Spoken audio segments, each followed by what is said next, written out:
Seorang suami hanya boleh punya satu istri. Seorang istri cuma boleh punya satu suami. Bahkan Alkitab bilang, kalau sampai kamu bercerai, kamu tidak boleh menikah lagi. Ini lebih penting nih pertanyaan Pak Ahok. Saya dulukan aja nih, dari Yuli 0281. Pak Ahok, cerita dong bagaimana awal mula story dengan Bu Puput. Nah loh. Aduh, panjang. Ayo loh. Baik, cerita dia yang klarifikasi lagi. Panjang. Coba enggak? cerita dikit aja dikit. Saya juga pengen tahu gitu. Kebetulan ketika sudah harus putuskan cerai, udah no choice ya. Saya Kristen Ortodok, jujur aja. Bagi saya pernikahan itu tidak ada perceraian. Tapi ketika orang memaksa saya untuk memanfaatkan kekristenan saya juga nggak berani. Makanya orang selalu pertanyaan begini. Orang suka tanya ke orang Kristen ya, Rasul Paulus itu kan di Alkitab kan seolah sendiri tidak ada istri ya.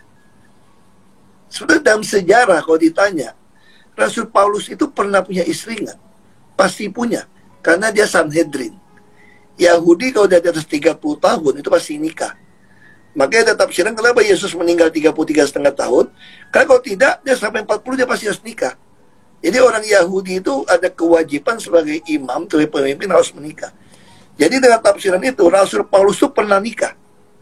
Tetapi cerai dia. Nah kenapa Rasul Paulus cerai? Karena Rasul Paulus itu setelah dia seorang pemimpin Yahudi yang membenci ke Kristen, yang memusuhi Kristen, tiba-tiba berbalik jadi orang Kristen, kira-kira gitu. Nah tentu istrinya yang menikmati sebagai istri seorang imam, kemungkinan besar tidak terima imannya yang baru. Makanya Rasul Paulus bisa menulis di dalam 1 Korintus 7 ayat 12-15, jika ada seorang laki-laki atau perempuan di ayat 13 yang tidak beriman, mau hidup bersama kamu, kamu tidak boleh ceraikan dia. Tetapi di ayat 15, terus kita 1 Korintus 7 ayat 15 bilang begini. Tetapi jika yang tidak beriman itu, he or she, yang tidak beriman itu, pengen pisah dari kamu, lepaskan dia. Nah saya tentu stres. Pada saat itu saya dapat satu buku, itu Joel Austin, dikirim adik saya, Blessed in the Darkness. Saya lagi stres sekali malam itu. Saya baca, dia tulis begini. Kalau Tuhan izinkan satu pintu ditutup, pasti ada pintu yang dibuka. Ketika ada orang broke up your relationship, ninggalin kamu, Tuhan pasti menyediakan seseorang buat kamu. Yang more fun, more kind, and more appealing to you. Lalu saya cerita lah sama teman saya kan. Teman saya bilang, di sini mana ada cewek, lu gila lu. Bu, perempuan yang sudah bercerai itu boleh menikah lagi nggak? Tidak boleh. Tapi banyak yang menikah lagi, Bu. Tapi kalau melanggar, diampuni Tuhan. Itu saja. Baca, Bunda, baca. Ayatnya berapa, Bang? Matius 19:9. Oh, 9 ya. Tetapi aku berkata kepadamu, barang siapa menceraikan istrinya kecuali karena zina, lalu kawin dengan perempuan lain, ia berbuat zina. Betul. Nah, jadi kalau ada laki-laki menceraikan istrinya, terus dia kawin lagi, dia berbuat zina, Bu. Betul. Buset dah. Jadi, loh, Pak, bisa bedakan nggak manusia itu oknumnya atau melanggar peraturan atau dia merubah hukum? Hukum tetap hukum, tapi yang melanggar itu yang melanggar. Diampuni nggak diampuni. Kalau dia datang kepada Tuhan, minta pertobatan. Begitu, Pak. Ini aturan Tuhan atau aturan apa ini, Pak? Jadi bedakan, Pak. Peraturan Tuhan tidak bisa berubah-ubah, walau setitik pun. Kalau peraturan yang tidak bisa berbuat adil kepada makhluknya, untuk apa peraturan itu dibuat? Sekarang saya tanya dulu, Ibu. Ada nggak yang suami istri yang istrinya 4 di Muslim adil? Ada. Makanya dikatakan, Bu, konsekuennya. Ketika kalau kamu tidak bisa bersikap adil kepada istri-istrimu, lebih bagus satu. Tapi kalau dia sudah mengambil resiko menikah, sebentar lah, Bu. Saya dari tadi Ibu ngomong, saya diam loh. Ibu ini ngerocos saja. Giliran saya mau ngomong, tidak dikasih. Sebentar dulu, Bu. Silakan. Ya? Silakan saya mute. Kamu mengawini 3-4 istri, silahkan. Itu dalam Islam diperbolehkan. Tapi kalau kamu sudah khawatir, tidak bisa berlaku adil, cukup satu saja. Nah, kalau dia sudah mengambil resiko, mengambil 4 istri, 4 perempuan dijadikan istrinya, kamu harus bertanggung jawab nanti di akhirat. Hati-hati Bu, makanya saya sudah bilang. Di dalam Islam tidak gampang yang berpoligami Bu. Makanya saya bilang kepada Kristen, kalau kalian selalu menggembor-gemborkan Islam berpoligami, begini-begini, kawin cerai. Coba pergi ke data statistik sana. Berapa persen sih yang berpoligami? Itu sebenarnya. Jangan di sini selalu mengomongkan Islam itu buruknya itu karena poligami aja. Kalau dia punya gaji 1 bulan 1 miliar, ya silakan lah. Suka-suka dia dengan uang dia. Kalau dia sanggup bersikap adil, dia pertanggungjawabkan nanti di akhirat bagaimana sama Tuhannya, ya silakan. Tapi masalahnya di sini begini Bu, ya. Laki-laki yang sudah bercerai karena perzinahan tidak boleh menikah lagi. Kalau menikah lagi akan dianggap itu adalah zina. Pertanyaan saya Bu, ya. Laki-laki ini apa bisa menahan hasratnya Bu? Apakah sekarang begini, kalau peraturan ini berlaku Bu, apakah Tuhan lebih baik melihat perzinahan atau daripada pernikahan Bu? Bu, contoh, laki-laki berumur 25 tahun, perempuan itu 22 tahun, pernikahan muda. Yang notabene-nya kita tahu, ya. Gairah seksnya ini masih menggebu-gebu. Terjadilah perselingkuhan, cerai mereka. Laki-laki yang berumur 20, Allah menciptakan makhluknya itu Bu, dengan mempunyai sifat, memiliki nafsu Bu. Bu, jangan-jangan Ibu mati nafsu ya Bu ya? Seolah-olah tidak perlu nafsu loh Bu. Lain. Suami Ibu coba Ibu nggak kasih jatah dulu deh 1 bulan. Kalau nggak menggila dia Bu. Saya heran ketika Bu, nggak usah ketawa lah Bu. Tolonglah. sebab akibat Ibu pikirkan. Kalau ada imannya. Bukan sebab akibat. Betul Bu. Semua di dunia ini ada sebab dan akibatnya. Kalau kau, hai hambaku makhlukku, kau berbuat dosa, apa akibatnya? Neraka jahanam untukmu. Anakku, kalau kau melanggar perintah ibumu ini, akan ada konsekuensinya apa? Kau akan kuhukum. Di dalam sekolah, Bu, ada juga yang namanya peraturan, Bu. Makanya ada sebab dan akibat. Kalau kau berbuat jahat, akibatnya apa? Inilah dari penyebabnya apa? Ya seperti itu, Bu, semuanya, Bu. Manusia ini diberikan nafsu oleh Allah. Tuhan memberikan nafsu. Jangan begitulah Bu. Daud aja banyak istrinya. Salomo banyak istrinya. Kenapa banyak istrinya? Mungkin karena nafsu. Kan begitu Bu. Nah sekarang laki-laki muda yang umur 25 tahun. Yang nafsunya masih bergelora. Ya kan? Bercerai karena mungkin ada perselingkuhan. Ini laki-laki muda disuruh. Kau tahan dulu ya. Jangan keluarkan dulu apamu itu. Jadi bagaimana gairah seksnya Bu? Bu, Ibu tolong konsultasi ke kedokteran ya Bu ya. Tanyakan, Pak dokter saya mau bertanya, seandainya laki-laki ini tidak mengeluarkan hasratnya, itu bagaimana? Pengaruh nggak ke mentalnya? Pengaruh Bu. Ibu saya rasa udah punya suami kan Bu? Oke. Ibu nggak kasih jatah aja? Saya paham Bu. Nah, Ibu, aduh, dia paham. Saya paham. Jadi, apa ya, paham? Ibu, ya samanya gairah seks wanita dengan laki-laki Bu. Tapi kenapa kita memikirkan itu? Karena imannya tidak ada. Kalau mereka punya iman, itu tahu nggak Bu? Anak kecil itu ada mikirkan seks nggak kan?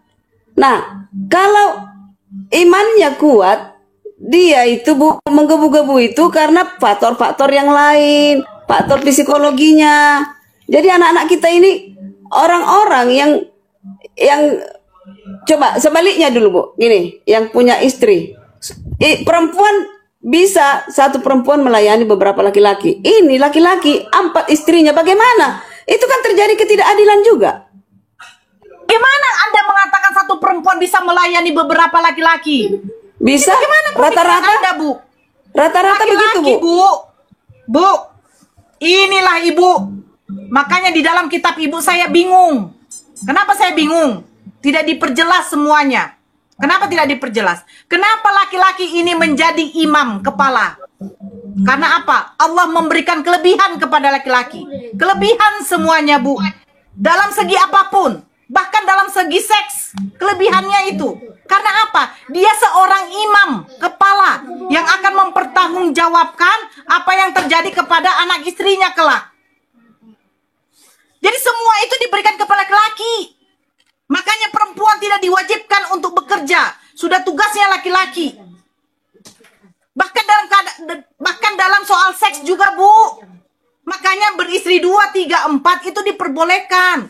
Karena apa? Laki-laki ini sebagai kepala imam. Dia yang akan menuntun istri-istrinya nanti ke jannah, ke surga. Anda mengatakan satu perempuan bisa melayani 4, 2, 3 laki-laki. Ngeri kali, Bu, perkataan ibu ini. Ya buktinya, Bu. Itu wanita-wanita itu yang nyapa lebih banyak perempuan. Jangan Anda sangkut pautkan ke wanita, Bu. Kalau PSK itu, Bu, itu merupakan pekerjaan, Bu. Mencari cuan, Bu. Dia wajib untuk melayani laki-laki biar dapat cuan, Bu. Jangan dulu kita larikan ke PSK, Bu. Sekarang mau saya tanya, Bu, sama Ibu.